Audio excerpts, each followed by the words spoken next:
Hello, I hope my microphone is working. It is. Hi, my name is Ruth-Anne, and I'm very happy to be here today. And I want to talk to you about the importance of remembering the memories from the past to create our future and to learn actually from our own history.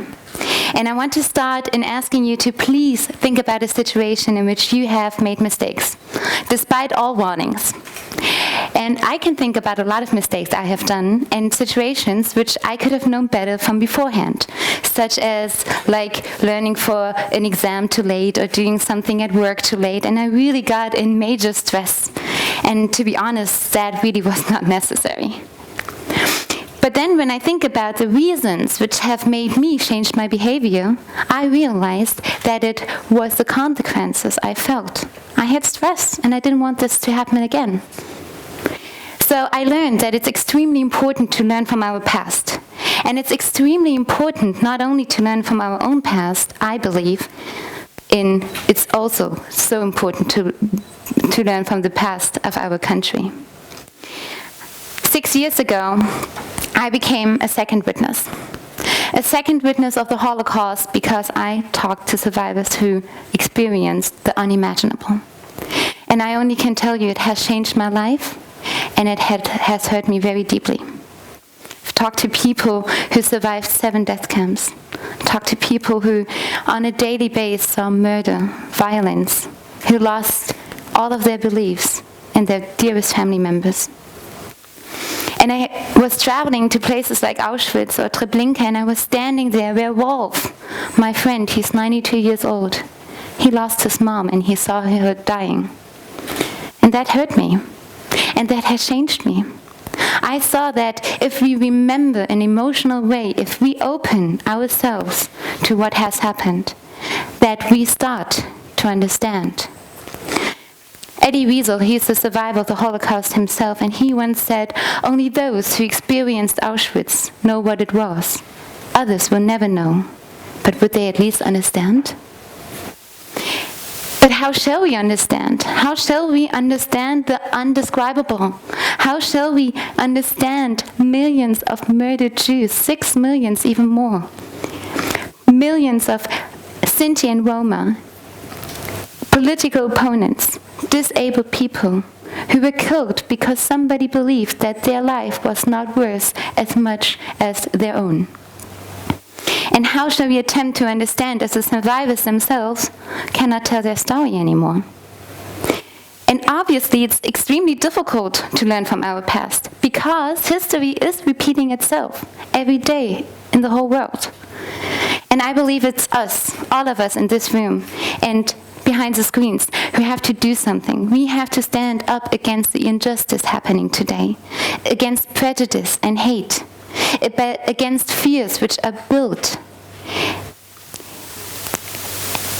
And I will try to explain you how we try to understand what happened. You see a picture here, and it's a picture of eyeglasses taken in Auschwitz of millions of murdered men, women, and little children. These are big numbers nobody of us can understand. But we can get to know the faces behind these big numbers. We can see which personal stories are behind these numbers. And some of you might think, oh my gosh, I have heard this many times and I'm tired of it. I want history to be closed. But I'm asking you, how can we even take the risk that this biggest lesson of mankind will be forgotten? You know this German phrase maybe, it's called Zeitzeugen, time witness, a witness of a certain period of time. And this is what we created further. We added a W, which makes time to second witness. And as those, we tried to give personal stories to the people we met, such as Wolf. He was born in 1925, just 20 minutes away from our venue today. And he told me the story of his childhood, which was great. He had loving parents. He had 4 brothers. He loved his family life. But with the family being more and more under stress, they were wondering if they should escape. But none of them could imagine that anything so cruel, so brutal could happen. A It was in the night of the broken glass when SS men put the shop from the family under fire.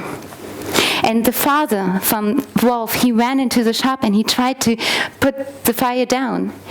And it was knocking on the door, and it was SS men coming in. Unfortunately, not firemen, like he thought.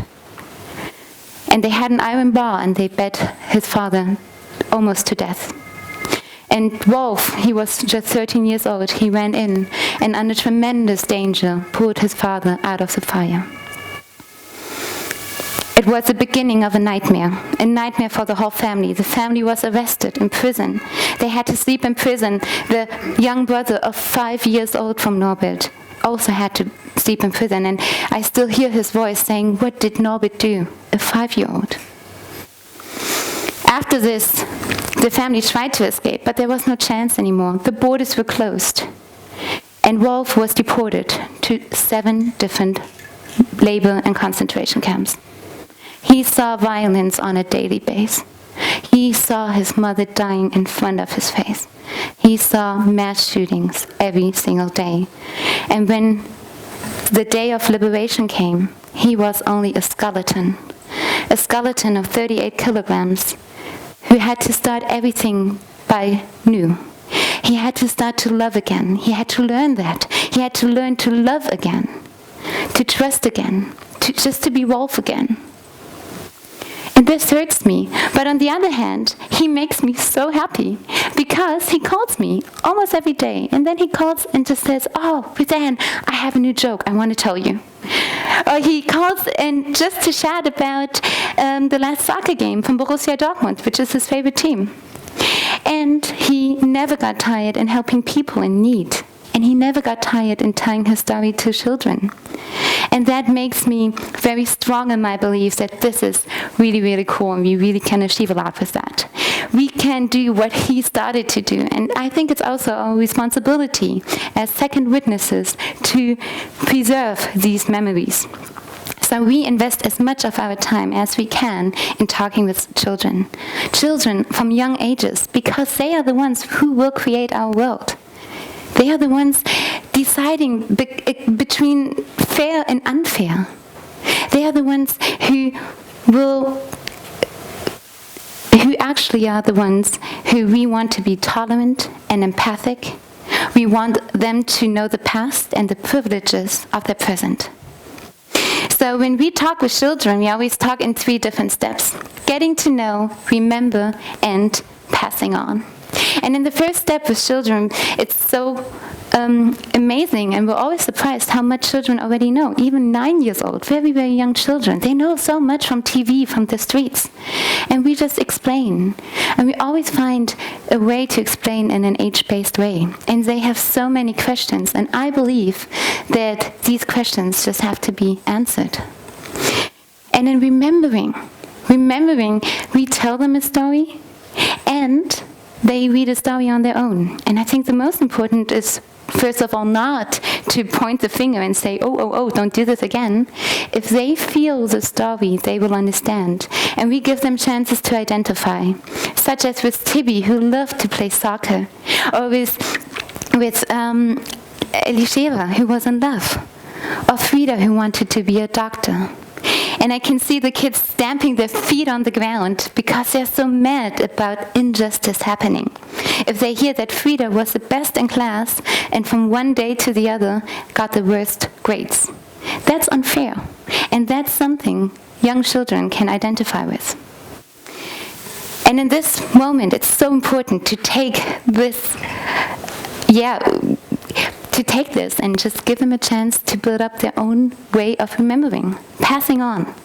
And in passing on, the children discuss and they feel, and I get the goosebumps just thinking about it. They organize own exhibitions or own movies are created in this time. And also, we give them a chance to write letters, as you can see here. And in writing these letters, I brought one letter with me, which I want to show you.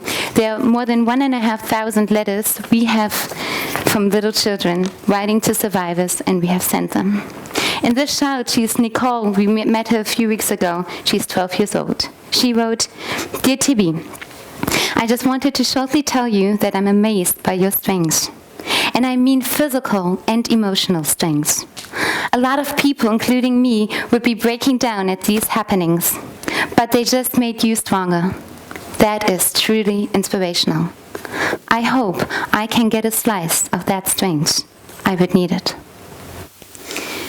These words mean so much to me, to 100 people today who are voluntarily working for our association, and especially, and that's the most important, for the survivors.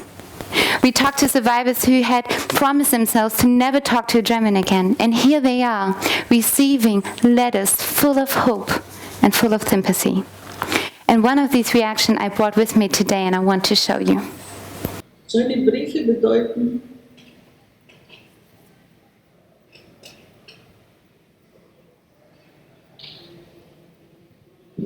mich als Mensch. Niemand hat mich gesehen als Mensch.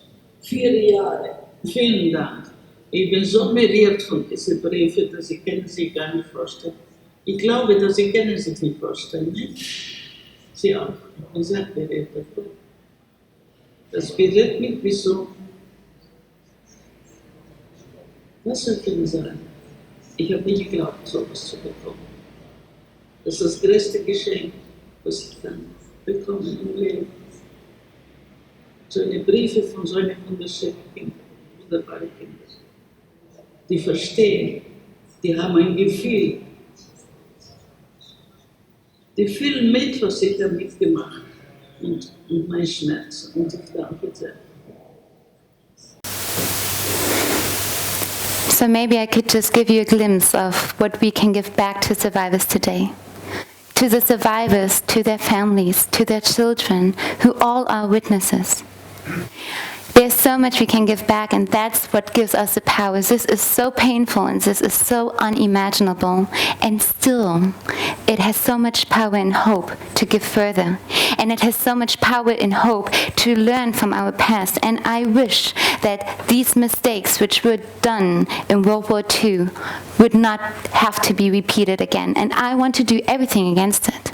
And I'm sure that all of us can help people in need. We talked to a survivor, his name is Sigmund, and he said, he actually told us a story of a razor blade saving his life.